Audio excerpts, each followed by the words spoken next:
I don't think that any of us are upset that the Neo-Saban era of Power Rangers is officially over. This era has been a complete disaster, with many of the worst seasons of Power Rangers ever. Although I did really like Dino Charge. Dino Charge is in my top 5 Power Rangers seasons, if you include Dino Supercharge as well, because I did enjoy that season.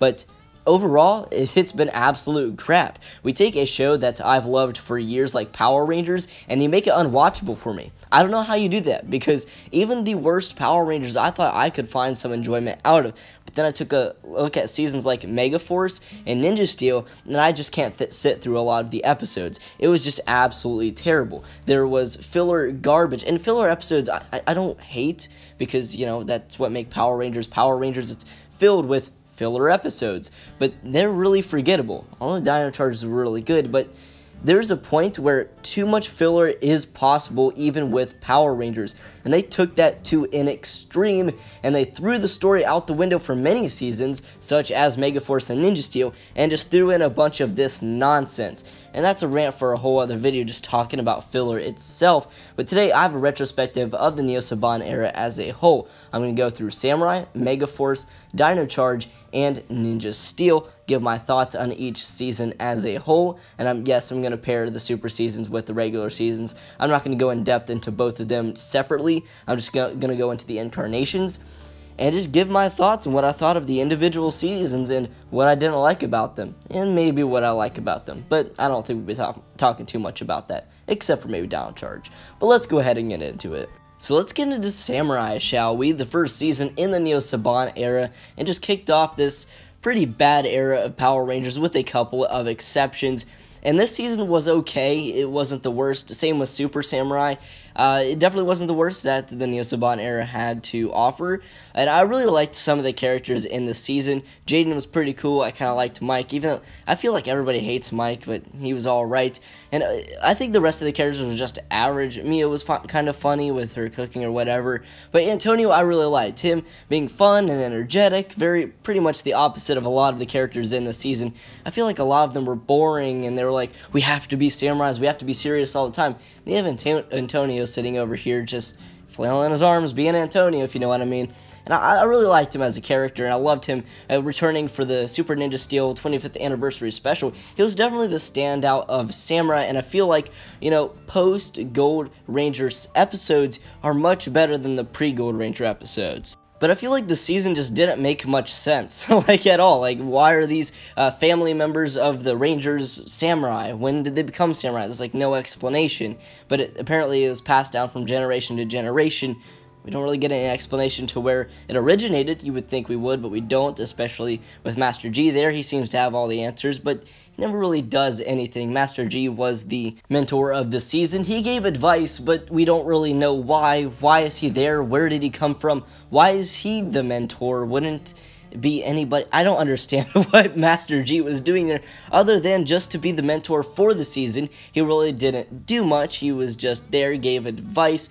Why did he give this advice? I don't know. Why was he training Jaden for years? I don't know. You tell me. We never got an explanation, and I just felt like this season was just the, you know, cookie cutter version of Power Rangers that, you know, I feel like everybody who doesn't watch the series thinks of Power Rangers, and then Samurai comes out, and it's that exact same thing. Just a random story thrown together with very little explanation, and then you have just a bunch of fight scenes. I feel like that's what Samurai was. Thing is, the reason why it's not as bad as the other seasons is because it had somewhat likable characters. I liked the Nylok, the fight scenes were cool, I kind of liked the suits. It's that sort of thing, but it's not the story, because the story was very bare bones. Every once in a while you have characters like Decker and Dai-Yu, which were pleasant and fun to have around, but definitely didn't save the show from being just average and really just thrown together, if you ask me, because very little explanation was given to really anything, and I feel like that's something you need even in Power Rangers, is explanation. It's just what really ruined a lot of the seasons for me in the Neo-Saban era. And you know what? I'm just going to leave it at that, because I'm going to take this no explanation thing and this thrown together thing to a whole other level. Let's get into Megaforce. Megaforce is the worst season of Power Rangers ever. And I'm talking about Super Megaforce 2. Although Super Megaforce was just a tiny bit better because you had the Legendary Ranger suits returning and the Legendary Rangers at the end. But it was terrible. It makes Mighty Morphin Power Rangers look really good, which I don't personally like. So, that's actually a topic for a whole other video. Wow, I just opened a can of worms there. But I feel like Mighty Morphin Power Rangers and Megaforce is a good example of just randomness. They're just thrown into this situation with this, mystical being who knows all and all this other stuff. And, there's a reason for it, why this character, this mentor, is the way that they are, like Zordon and in this season Gosei, but it's not really known why. Zordon's story was explained a little bit more in Power Rangers in Space. I feel like I should stop, paralleling this to Mighty Morphin Power Rangers, so I'm going to stop. But Gosei, he was this mentor, like Master G, and he really didn't do much except give advice to the Rangers and give them their powers. Speaking of which, the powers, where do those come from? Oh, we're not supposed to talk about that. Okay. The characters and the story is set in a high school, once again, or a high school setting with high schoolers, which is fine, I guess, but I really felt like we had moved past that. All these characters are just bland. You got your typical characters, you got your nerd, you got your jock-ish guy, you got your leader, the Red Ranger, he's the Red Ranger, and then you have the other two Rangers, the pink and yellow, which, one likes to take pictures and one is a character. I feel like I'm not giving it any explanation whatsoever, but I am at the same time, because this is the season. So, 5 random teens, they go to a high school, by the way, wow. The 5 random teens are, teleported to this cave with Gosei, this mystical being who grants them Power Ranger powers, and Zoras. Where do those come from? I don't know, he won't tell us either. And then they fight evil alien monsters that want to take over Earth, for some reason. That is literally Megaforce, as a whole. And I feel like I'm not giving you enough information, or you probably feel like that, but I am, because that's the entire show. Okay, maybe there's a little bit more to it, but that's pretty much it. Although, to be honest, I was kind of excited for Super Megaforce, well, obviously because of the legendary powers, and I thought the show was going to get better, and stuff like that, but also because of Robo Knight's story. Now, Robo Knight was kind of like the 6th Ranger of Megaforce, although he wasn't technically a Ranger, he was a robot, and he disappeared at the end of the season. Nobody knew why. Well, I knew why, because they were switching from Goseiger footage to Gokaiger footage when it comes to Super Sentai. That was obviously the reason, but I figured they'd take the time, shoot some, new scenes and stuff with Robo Knight, maybe in the middle of the season, maybe they find him, see what he's up to, give an explanation, but they never did that, and then the legendary battle, he just shows up, and that's it. I actually have a theory on this, if you want to go ahead and check that out, but yeah, Super Megaforce was pretty much more of the same. So you had one of the villains in Megaforce. They were related to a prince. He was also a prince, but he wasn't like the heir to this giant empire. So you have the brother who is mad about his brother passing away, being destroyed from the Rangers. So he attacks Earth. His dad wants to take over Earth, and then that's it.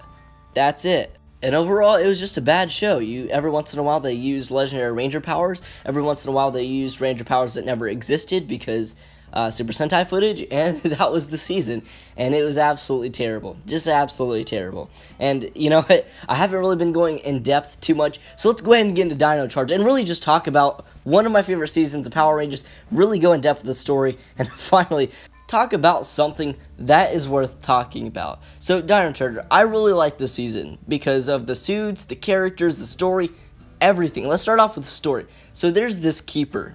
He's just called Keeper, even though he is a keeper. It was a weird thing, because there are these keepers of these things called the Energems, which are these gems that grant mystical powers to whoever has them. But they have to be worthy. The Energem chooses the owner, not vice versa. Sledge, this bounty hunter from outer space, wants the Energems and tracks Keeper down to Earth to take them. But Keeper, he doesn't have any of that. He entrusts the Energems to dinosaurs to keep them safe, and then when Sledge sends one of his minions, Fury, down to get it, he plants a decoy, which is actually a bomb.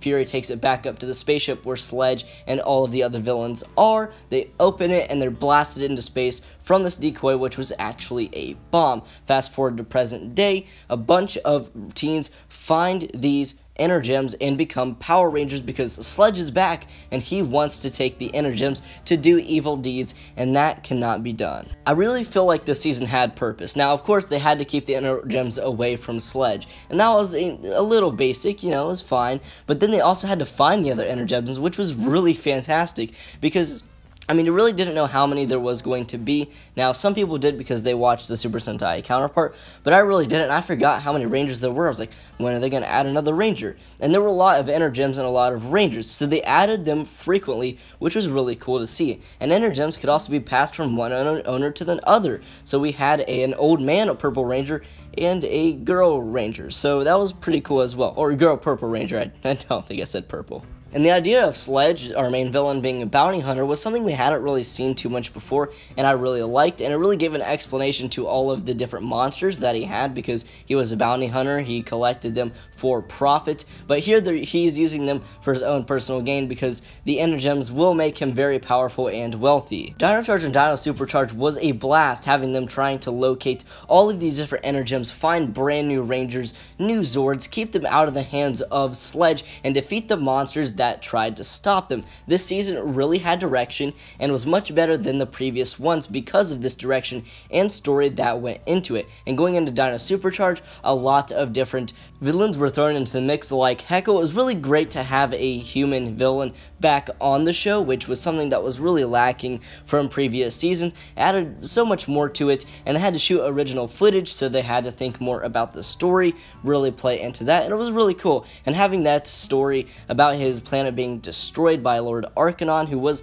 another villain throughout Dino Supercharge, which was okay, but he was easily destroyed by Sledge and the Dark Energem. That was a really fascinating story too, and really added more to the villains. So we didn't have these cookie cutter villains like we were having over the past like 4 seasons at that point, with Samurai all the way through Super Megaforce. These were characters or villains with depth, and really felt for them, like Heckle, and maybe Snide a little bit too, even though he was kind of like a whole different character. And then you had the return of Sledge at the end of Dino Supercharge, which was just crazy because you loved Sledge and he disappeared after Dino Charge, but now he's back, and that was really cool to see as well. Throwing a Lord Arcanon into the mix was kind of cool as well. Really added a much bigger threat. I really loved Xenowing and Doomwing, having the Dark Energem split people into a good side and a bad side was a really cool premise, and added for some like interesting story with the Silver Ranger, because is the Silver Ranger good or evil? That was a pretty cool time as well. And I feel like there's a lot of things that I can talk about, and I will in the future when I really go in depth with this season. But as you can tell by as much I've been talking about it, there was a lot of depth to the season. The story was great. It was always throwing new stuff at you, and like I said earlier, there's been a lot of filler in this era of Power Rangers, which, like I said, isn't a bad thing. They really balanced filler well with the story in these 2 seasons. Now, a lot of the time, filler was actually in these episodes, but they still made time to progress the story, which they did this very well. So if you go ahead and watch Dino Charge and Dino Supercharge, you will know what I mean. I'm going to go over Ninja Steel real quick. It was another high school setting, which was fine, I guess, but I really didn't like it.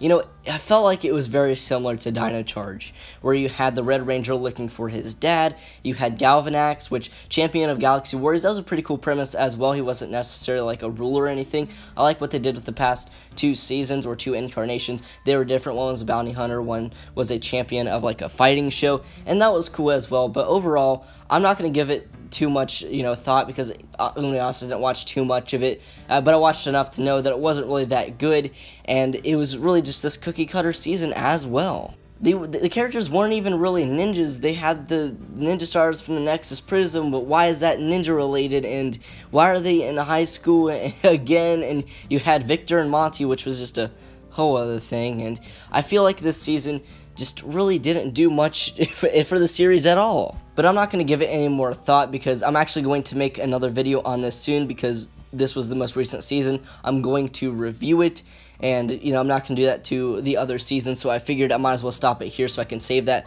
for the Super Ninja Steel video and the regular Ninja Steel video. But hope you all enjoyed it, and I'll catch you all in next video. Peace.